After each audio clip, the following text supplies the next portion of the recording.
hand. We need some emotional support. Do you provide that? We hold a hand. No.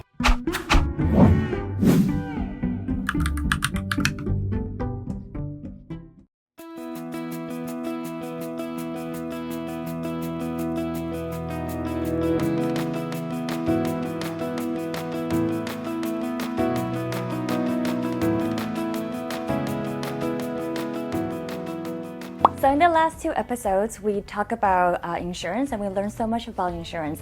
So the most frequently asked question, one of them is, how do we get discounts? Can we, lower the premium? So today we've invited one of the directors from Park Georgia Insurance to give us some insider tips on how to save money. How are you doing? Hi, Derrick. Nice meeting you. Yeah, nice meeting you. So, first and foremost, let's get the elephant in the room. Yeah. Let's do it. Why do the premiums go up every year? That's a very good question. And it's a question that we get a lot, as you can imagine. So first of all, the insurance companies have armies of statisticians, also known as actuaries, and they price insurance risk based on their research, their knowledge of their risks, and they pass that through the brokers to the customers every year. And so us as brokers are not privy to how they calculate, but we have a general understanding as to kind of why premiums go up and how it goes up. So one of the big reasons as well is just inflation as well. If you've been involved with any type of renovation work in your home, or that cost of labor, cost of materials is going up, supply chain issues is causing delays for materials to get into Vancouver or Lower Mainland, so that's causing prices to go up. So that all factors into why premiums go up. Okay, so is there any way to get any type of discount? Like, let's say, if we stick with the same company for longer, or should we shop around and compare them every year just to get a better premium? Yeah, so that's one of the main reasons you work with an insurance broker, is that they can access multiple insurance companies for you to see what is best for you. Now, cheapest is not always 100% the best, right? Us as a broker, if premiums go up a significant amount, we will try to find a cheaper option. But if it's a small increase, we would suggest staying with that company. Why? Is because some insurance companies have loyalty discount. If you stay with them for multiple years, they can give you a discount on your premium. Another reason is that when you need exceptions, such as your house has an increased risk because it's older, or insurance companies are less able to write certain types of risks, we can approach them to ask for exceptions, and if you are a long-time customer of them, they're more likely to help you there. So that's what we'd recommend. Another reason why cheapest insurance is not always the best is, as a broker, we would recommend those with better claim service. So if an insurance company is the cheapest and they're known to not have good claim service, we would be hesitant to recommend that to you. We'd be much more comfortable giving you a little bit more of a expensive policy when we know that insurance company will be there for you when you need them to be. Yeah, especially during those times, right? When we actually need to claim, those are probably one of the worst times people can experience. Absolutely. So are there any other ways to bring the premiums down? Yeah, and so there's a few other discounts across the different insurance companies. Some will give you discounts for having no claims in the past 3 or 5 years. Some will give you discounts for staying with that insurance company for multiple years, as I mentioned earlier. The biggest discount that we see is giving consent to an insurance company to do a soft credit check for you. What does that mean? Yeah, so a soft credit check is a credit check that is private and confidential that the insurance company does with the rating agencies in Canada. And checking your credit score will not affect your credit score. That's why it's called a soft credit check. So the insurer will check the credit score of the insured. Right. And so that has to do with the insured's ability to pay premiums, etc. Right? So if they come across someone that has a low credit score, that is less creditworthy, that might factor into their massive model in pricing the risk. Okay. Yeah. Thank you so much. That was very informative. So in the case of something really happens, unfortunately, what do we do? Yeah, so in the rare case, unfortunate case that something does happen, you want to make sure you're calling your first responders if applicable. So if there's a fire, call 911 to get the fire team here. Not the insurance broker. Not your broker, unfortunately. Yeah. Or if there's a break-in, you need to call 911 to get the cops in and file a report, right? But otherwise, if everything else is settled, you can call your broker, and your broker will coordinate the next steps for you, whether that be coordinate an emergency response team to stop and prevent further damage from a burst pipe, or to help you file the claim with the insurance company. Right. What if it's like a mid of the night?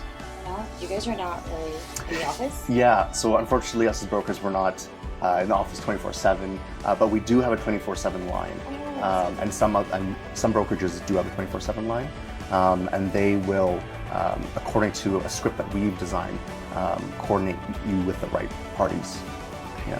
And one of the benefits of calling your broker during these times of need is that most of the time that they can help you with language support and coordination, that's right? Amazing. Yeah. So some of our clients, for example, don't speak English and they only speak Mandarin or Cantonese. Us as a broker will help coordinate that in the preferred language and also coordinate you with parties that speak that preferred language as well. That is so good to know. Yeah, just to get a peace of mind, right? So you know you're dealing things in the language you're familiar with. Absolutely, and especially for our clients that are more senior and then that they tend to panic more often. We're there just to help them and walk them through that with patience as well. Right. Yeah. So you mentioned about the emergency response thing. How does that work? That's good that you asked. I have a good friend of mine here, Wes from CJB, which is one of our trusted restoration partners that's here. Perfect. Let's get in. So let's bring him in. Yeah. Oh, hi, Wes. Hi, Jess. Hi, How nice are meeting you. Good to see you. Hey, Wes, good seeing you. Yeah. Have a seat. Thank you. So we were just talking about like what happens when things do happen, Yes. and then Daryl saying that you will be in place, right? This is the time you show up and help the desperate people. That's right. Yes. So how does this happen? Like, do you just come directly and then do an assessment? Well, yes. Typically, what we'll do is we'll get the call that there has been an issue with a house. We'll get a basic outline of what's going on, and then we'll go to the house, assess the condition of the house, kind of give an estimate on kind of what's going on, how long and stuff it'll take, and then talk to the homeowner, see what they would like to do.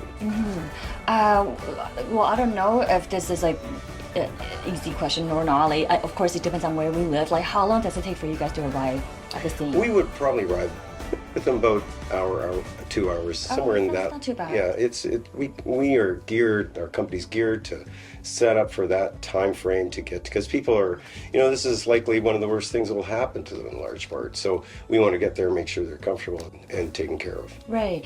So while waiting, will you be giving us instructions as like what to do while we wait? There must be things yes. you can do, right? Usually, if it's a water loss, we get them to turn off the water of the house. Okay. We get so it mitigates any further damage from when the first time of occurrence. Right. And when we get there, we take care of all that and make sure You'll walk them through on the phone, all through the house. like prior to arriving, because if it was me, I wouldn't know where things are.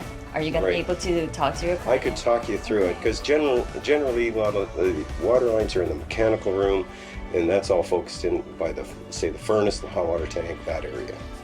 So Derrick, after we assess and look at the house and where the damage is caused from and the resultant damage, we'll put together a report with pictures to show both the cause and the damages occurring.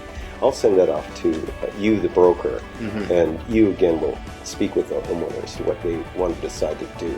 Yeah. At that point, you will give me instruction accordingly and direct me to an insurance company, or refer that data to the insurance company for further investigation on what they want to do. Right. And so the reason that we're involved in that step is that once we have that proposal and cost from CJB, we would look at the client's policy, and based on that information on what is covered and also their deductibles, we would advise the client accordingly before we respond and go with the next step. Okay. So what are some of the important characteristics for a good emergency response provider? Well, a good response provider would show up within an hour or two. Actually show up. Actually show up and be prepared for whatever is needed from them to take care of the problem at hand. We need some emotional support. Do you provide that? We hold a hand, and we say it's going to be okay, because we do this every day, every hour of the day, seemingly. But truthfully, there is. We assure the homeowner that we are we do this every day, and we take care of it. We've seen worse, and we take care of it. All this water that's in the house will be dried in 5 days, and it'll get taken care of. It will smell, but it's going to be okay. It's going to be okay. Right, so you'll stay calm, right? Because I'm assuming the person who deals with the house owner probably isn't as calm as you guys. So that's right. They really needed you there. This is a very traumatic event for them, so they will need that assurance that everything is going to be in fact okay. That's really important. Like, it sounds easy, but it's very hard to be done, right? Yes. So you've seen everything. What are the most common things to happen in the Lower Mainland? Well, by far, water is the most common thing that we deal with. But also, wind is an issue that can cause a lot of damage, and including a fallen tree that can rest against the house, pop a hole in the roof, and cause further water damage inside the house. So these are the things that are most common in this area. Will you be able to show us around? Sure can. Let's go and have a look. Wes, would you please show us a few things to look out for in terms of preventative measures? Sure. Thank you. Let's look at this tree. This is an older tree. It's dilapidated a little bit. I would personally have an arborist look at this, see its condition, if it's rotten inside, because this represents a threat to the building in a windstorm. To fall over could take out a window, punch a hole in the roof, cause further damage inside the house. So these are the things you want to look for when you're going around your house inspecting annually. You want to continue an annual look on everything around your house as a yearly maintenance program in your own Right, I'm home. sure a lot of people don't do that. That's right. Okay, if we want to carry on over here, I look for different areas where water can penetrate and can be a problem. And I look at these on a yearly basis. So, do we hire professionals to come in and take a look, or it's something we can do by ourselves? yes, you can have professionals take care of things for you. And take this drain. This is a large drain, but it can be covered with leaves. It can be covered with snow. And when it's covered with these things, water can accumulate, raise up, and pour into the house and cause further damage. Yeah, and So- people be like, why? That's Why are we exactly doing why. this? Here's another drain Oh, right there. right here. This is another drain similar to the other one. Snow can come down, clog the drain, and then it can rain. As you know, it rains in Vancouver. Rain can come down, accumulate, and then slowly come into the house, cause damage to the house. Yeah. These are things you want to look for when you're assessing areas. Right. If it is drained, professionals can come by and clean it, whatever the case may be. Now we're indoor. We're going to look at some different areas where we can take our, extra steps to make sure that things don't happen. Sure. Let's go in the laundry room. There's a washer and dryer. These are can be two sources of damage to a house. In one area, the washers, sometimes the valves leak, the supply lines leak. Especially when you're going on holidays, you want to make sure the water's turned off here at this point. Okay. Also, the dryer, you want to take a lot of attention to the dryer lint that's in the line, because sometimes that can accumulate over time. That can be a problem, perhaps a fire. These are things you just want to pay attention to in the maintenance of the house. Do you also recommend people checking this out once a year? Yeah, once a year would be good. Okay. That'd be adequate. Yeah. So here is the mechanical room. Yeah, It's so clean. Is it normal? Or is it's this like a very well-maintained This is a nice, one? clean mechanical room. is. I would enjoy working around this. One of the things we look at is the age of the hot water tank. There are dates, right? Yeah, there's dates on there. This is 2020, but I would always look at those. The life expectancy of a hot water tank would be similar, around 10 years. Okay. You would want to be concerned after that fact, because they don't make them necessarily like they used to. Also, on holidays, you'll notice these valves in here. This is really important, but one of them shows the main shutoff of the water, especially when you're on holidays. You want to turn that off, depending on what kind of appliances you have, but that'll prevent any water loss while you're away on holidays. Right. And the furnace, you just want to pay attention to the filtration in here, because that'll make your furnace inefficient over the long term, which will eat more fuel and cost you more money. Okay, so here we have an outside hose assembly with hose bib and a reel. What's important during the winter months, specifically before the winter, is to release the hose from the hose bib so that frost doesn't follow up into the house and freeze the pipe, causing water damage. Ideally, you'd want a frost-free hose bib, but this is a preventative area. Also, drain the water out of your hose so it doesn't further damage if in the event of any freezing. This will go a long way. So today I've learned how to get a deal for our insurance premiums, and I also learned about some of the preventative measures that Wes was telling us about. So thank you both so much for coming to the show and tell us so much informative information and valuable information. And stay tuned for our next episode on how to become an insurance broker. 非常感谢大家的收看。那么，如果你觉得这一次的内容对你有帮助的话呢，记得要点赞，然后要 follow 我们，然后把这个影片转寄给你需要的朋友们。那当然呢，如果你有什么经验或有趣的事情，欢迎你分享给我们，在下面给大家一起分享你的经验咯。那么在这里要非常感谢我们所有的赞助商对我们的厚爱，也欢迎其他商家来联系我们，让我们一起制作出更多、更有趣、更好的视频吧。下次见，拜拜。